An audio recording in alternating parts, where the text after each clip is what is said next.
Good morning, 8th grade. So today is Friday, November 13th, and yesterday in class, I went over our next task. So all this week, we've been learning about Japanese theater in Theater Survey, and now is your chance to kind of apply that knowledge. So we went over 3 types, and 2 of the types kind of lean themselves more towards like practical application, okay? And so that is kabuki and bunraku. So your task is the following. Okay, so the first choice is kabuki makeup. So your task is to design and create your own kabuki makeup look. So make sure you are thinking about the personality of your character. Okay, so remember we went over there's kind of those stereotypical stock characters, okay, in kabuki as well. And so the makeup design and the colors that you choose for your design, greatly depend on what kind of character you are choosing to be. So you'll want to look back at your PowerPoint on kabuki as far as what colors mean what, because they're a little bit different than sometimes what we see in American culture. So, whoops, I got a little too far. All right, so there are a couple of videos to watch here, and they're short, only a couple of minutes. But so you're going to watch this clip, okay, from PBS, and it's kind of learning how to apply this makeup and talking about the culture associated with the makeup, okay?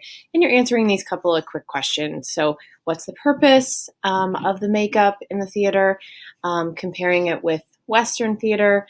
How does makeup in kabuki dramas help set the stage for the story, etc.? And all those questions are answered in that video. So then step 2 is to learn how to apply that makeup, okay? And again, please don't go out and buy anything. I've given you a bunch of different recipes that you can, make this type of makeup at your house, okay? It may not be, the best of the best, but it is free, okay, in that sense. So I'm all about free. So here's some designs. You're welcome to research your own if you'd like, but I put these there as a possibility, okay? And I guess that should be step 3. Whoops. Do you hear my kids arguing upstairs? Lovely. So then step 3, I guess, should be tell me about your design, okay? And then to take a picture of your makeup and attach it to Google Classroom, all right? So ideally, yesterday at the end of class, we talked about this, and ideally you chose which one you were going to do. So hopefully you gathered your supplies, and my hope is that you're able to do this during class time today on Friday. So let's talk about the second choice. Okay, so your second choice is a bunraku puppet. So that's what we talked about yesterday in class. And the puppet that you're making is not what we think about as a typical puppet, like a sock puppet, for instance, that you put your hand in the back, and then you make the mouth move, right? This is a much bigger type of puppet, and a puppet that's controlled by you holding its arms or its legs or moving its head with your hand. So your task is to design and create your own bunraku puppet using supplies that you have at home, okay? So there is a video here that is very short that explains how to do that with butcher paper, okay? But it doesn't need to be butcher paper. You can use notebook paper. You're just, the pieces of paper are supposed to be kind of longer. So what I explained in class yesterday was that you can tape your notebook paper together. Okay, so maybe, 6 or 7 pieces of paper together, because then you're going to scrunch it, and then you're going to kind of bend it over to become your legs here. So, and your head, etc. So anyway, you're going to watch the videos below, which will help you in creating your own puppet. Then you're going to create that puppet using newspaper, butcher paper, tape, notebook paper, whatever you want. Okay. So step one is to watch that video, and here are some examples of some other puppets. Notice that in all of these pictures, there's 2 or 3 people that are helping to operate that puppet. So when you go to do that, you may need to corral a couple of family members there to help. Or if you have a friend that's in your bubble that's also in our class, you're welcome to kind of have them over, and you help them and they help you, and yeah. So you answer those couple of questions, and then you're going to make your puppet and then talk about that, reflecting on that. And then you're going to bring that puppet to life. Okay. So what I've put here on the right, these are some emotions, settings, characters. Basically, I want you to pick a couple of those and kind of just experiment with that. So like if that puppet was sad, how might it walk? Versus if it was excited, how might it walk?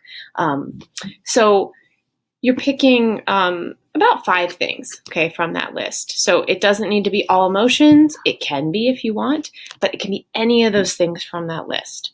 So it doesn't, just you're kind of experimenting, playing with that puppet, okay? So I give you another video, like a visual, to see what I'm kind of talking about. And this gives you an idea of if you're having people help you, which you should, if at all possible, who kind of works what. So like one person operates the head and the one arm, okay, and the other person operates the waist and then the other arm, and then the other person does the ankles, okay. So then you're going to film yourself and your helpers kind of experimenting with those things on Flipgrid. Okay, so you'll click that and you're recording, yourself doing those kind of 5 tasks. Okay, so, I know that this is broken up into steps on purpose, so that, if today during class you get done with steps 1 and 2, and then you want to finish up, the other steps tomorrow morning or on Sunday morning or whatever, you can. So again, I don't want to overwhelm you, but I break it up in those things so that you're given time to reflect, but also you're able to see what I'm talking about. So now I gave this option to some people during conferences last night, so I'm going to offer it to everyone. If you are like, I am not really liking where my grade is right now, and you've missed something or whatever, if you would like to do both of these options, I would be happy to throw you some extra credit. Okay, so think on that,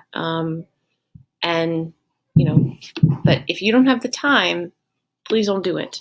But if you're a little light on work in your other classes, you're welcome to do both of these projects. Okay, so I look forward to seeing what you guys put together.